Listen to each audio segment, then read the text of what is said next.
નમસ્કાર, અસ્મિતા ભારતમાં આપ સૌનું સ્વાગત છે। આપની સાથે હું છું આયુષ શેરા। નજર કરીએ આજના સમાચારો પર।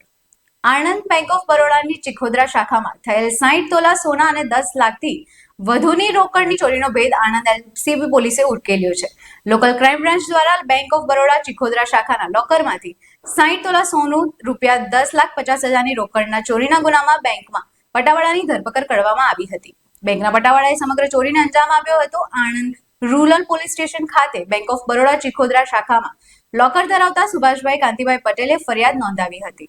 સુભાષભાઈએ પોતાના તથા પોતાની પત્નીના નામે લોકર લીધું હતું। જુદા જુદા સમયે ચાંદીની વસ્તુઓ તથા સોનાના દાગીના આશરે 60 તોલા જેટલા વજનના મૂક્યા હતા।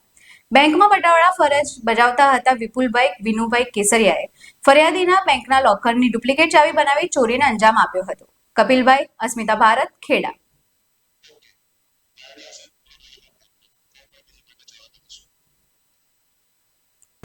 તારીખ 25/12/2024ના રોજ સુભાષભાઈ કાંતિભાઈ પટેલ રહેવાસી વઘાસી આણંદ નાઓએ આણંદ રૂરલ પોલીસ સ્ટેશનમાં આવી પોતાની ફરિયાદ હકીકત જાહેર કરેલ કે તેમનું ચિખોદરા બેંક ઓફ બરોડા શાખામાં તેમની તથા તેમના પત્નીના નામે લોકર હતું। એ લોકરમાં તારીખ 18/9/2024 પહેલાં તારીખ 7/2/2024 વચ્ચે કોઈપણ સમયે ત્યાંના પટાવાળા તરીકે ફરજ બજાવતા વિપુલ કુમાર વિનુભાઈ કેસરિયાએ ડુપ્લિકેટ ચાવી બનાવી લોકરમાંથી ₹60 તોલા સોનું અને 10,50,000 રૂપિયાની સગે વગે કરી દીધેલ હોવાની ફરિયાદ આપતા આ બાબતે આણંદ રૂરલ પોલીસ સ્ટેશનમાં ગુનો રજીસ્ટર કરવામાં આવેલો।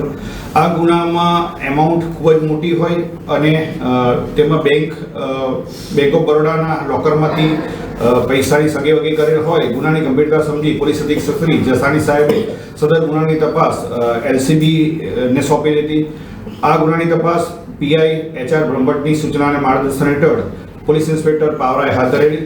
આ ગુનામાં દસ્તાવેજી પુરાવા એકત્રિત કરેલા અને તમામ એવિડન્સ એકત્રિત કરતા આરોપીએ સૌપ્રથમ સેશન્સ કોર્ટમાં આગોતરા જામીન અરજી કરેલી હતી, પરંતુ તે પણ નામંજૂર થયેલી। ત્યારબાદ હાઈકોર્ટમાં જામીન અરજી કરતા દસ્તાવેજી પુરાવા અને મળેલ એવિડન્સના આધારે નામદાર ગુજરાત હાઈકોર્ટ દ્વારા પણ આગોતરા જામીન આપવામાં આવેલા।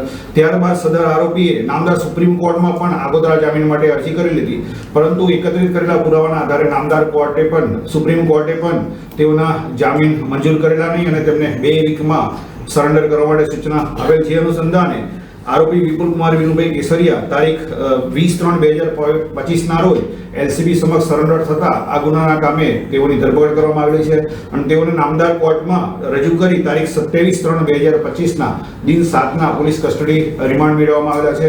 આ રિમાન્ડ દરમિયાન આરોપીએ આ મુદ્દામાલ કેવી રીતે ચોરેલો છે, આ મુદ્દામાલ ક્યાં સગે વગે કરેલો છે, તે તમામ મુદ્દાઓ બાબતે તપાસ તજવીજ હાથ ધરવામાં આવનાર છે।